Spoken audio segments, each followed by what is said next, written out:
Hi, welcome to another edition of Confessions of an Indie Author. We have an exciting guest I would like everybody to meet. He'll turn around. Mr. Dunn. Take a look at everybody, Mr. Dunn. Say hi. Look, he just waved. Mr. Dunn is our newest foster puppy. He is a special needs puppy. We got him on Friday. So he has seen about 3 different veterinarians, and they are not sure what his deal is. He either has an upper respiratory issue or a cardiac issue or a little bit of both. What I can say is that I got him from a lady who fosters puppies, bottle feeds them and whatnot. I'm up here, buddy.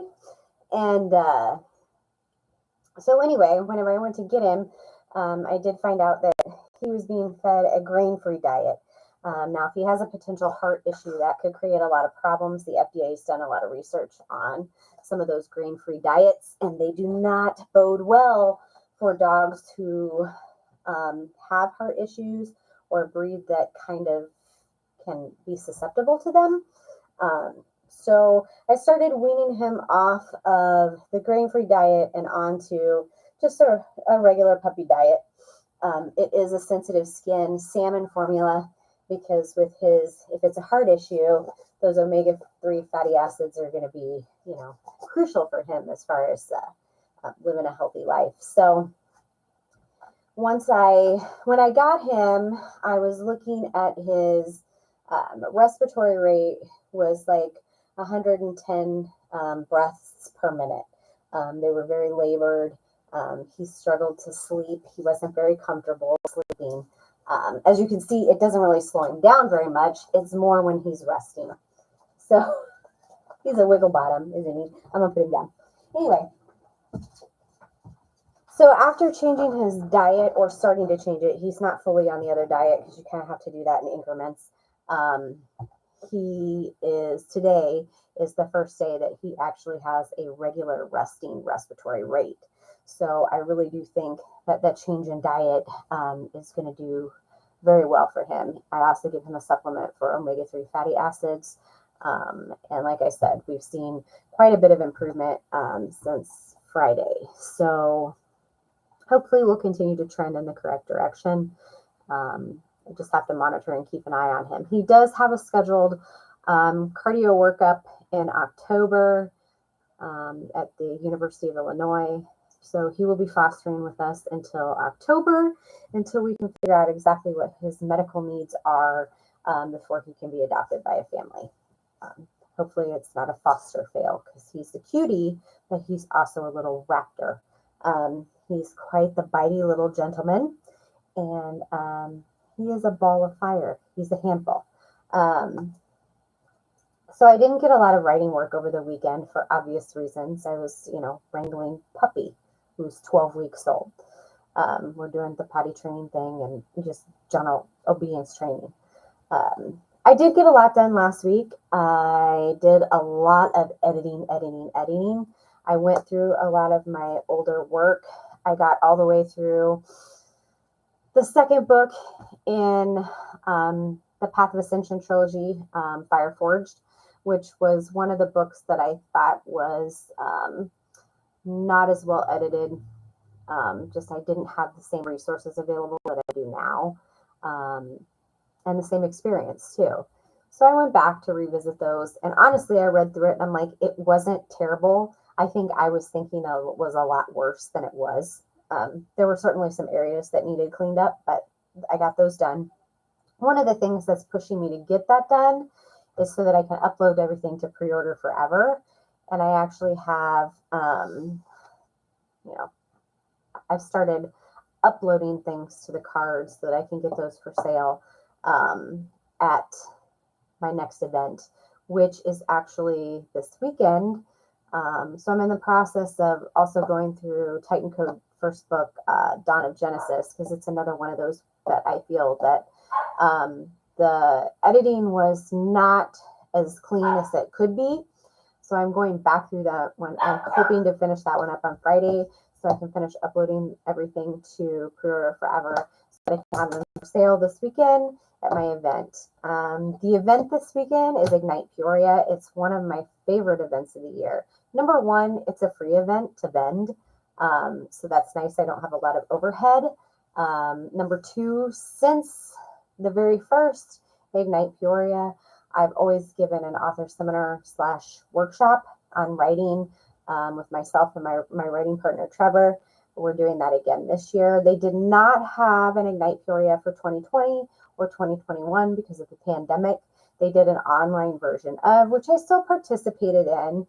And it wasn't, I still made sales and contacts even through the virtual events. It was not as lucrative as being face-to-face. I don't think I haven't found anything online that really is. Thinking about doing a live stream of whatever our writing seminar is, whatever we discuss there. So the one thing that we do have to do at Ignite Peoria that is a little bit different is that we have to have some sort of interactive portion of our booth. Now, whenever I was just doing writing, that is part of a challenge. So I had worksheets and things to do, write up and make your own character.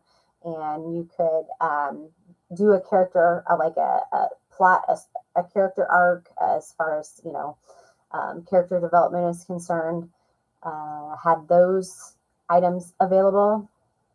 And then but then for this year, I haven't been there for 2 years, and I have a lot of really cool stuff that, I'm making the tumblers. That's definitely a hand-on type of craft. And while I won't necessarily have that there, I'll definitely have tumblers there, and we can, definitely talk about the process of making those. I think my interactive portion of my booth is going to be game demos for stones. It's also going to be kind of a intro to game design and kind of a little overview of the process. I have behind me here, there's 2 prototypes. This bigger one on the bottom is the first prototype, and the one on top is the second prototype. So I was going to bring both of those with me and kind of lay those out on the table to kind of say, this is the evolution of how my game evolved. Like, it started out as this, and as we played this, we figured these things out, and then we had to move to this other version. And then I kind of jerry-rigged the second version rather than ordering another prototype. I made like little printouts and taped them on. So I was like, so then that was a process. We needed to change some of the spaces. So rather than ordering a whole new board, we just kind of replaced some of those spaces. And then you get the final version of, which would also be there available for demo and sale as well.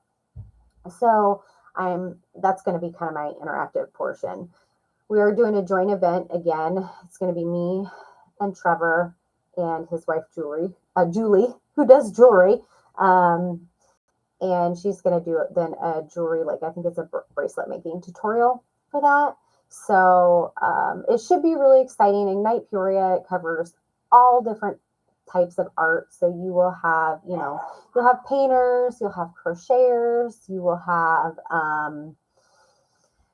dancers, musicians, anything and everything, theater, music, just the entire gambit of the arts for the area. So like I said, we've been in on the ground floor since the beginning, so it's nice to be back to that.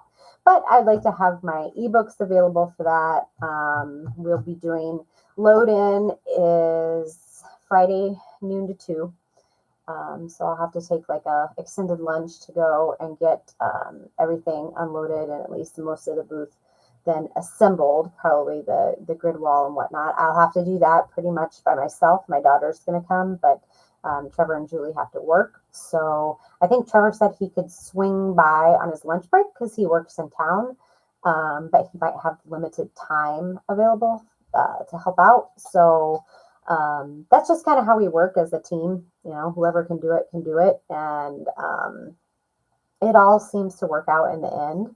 It's a nice little, I guess, give or take relationship that helps out. We help each other out. So looking forward to that. Like I said, that's one of our favorite events of the year. And then going into September will be the Marigold Festival, which is my biggest event of the year. So I've been working on making some extra crafty things in the hopes that I will have sales about the same as I did the previous year, which I might not sell as many books because I sold so many books last year. Everybody that goes regularly probably already has one. But maybe I will sell some tumblers, some coffee. And the little man's getting into trouble. Look at him. Hey, what you doing, little man? He's just a puppy exploring the world. So I'll have more stuff on YouTube. I'll probably put some Dunn videos out there. Like I said, whenever he gets ready for adoption, I'm going to be looking for a foster family. And I'll do quite a bit of training with him from between now and October, hopefully, whenever we figure out what's going on with him medically. So I will keep everybody up to date. You can always watch on TikTok too. We have lots of fun videos out there that we're working on, lots of play videos with him and Frey. He's learning how to interact with other dogs and how to interact with people. We'll be doing a lot of socialization, leash training, all the sit, stay, lay down, come, all of the dog commands. So we'll have videos with all of that. So I will keep you posted. Bye.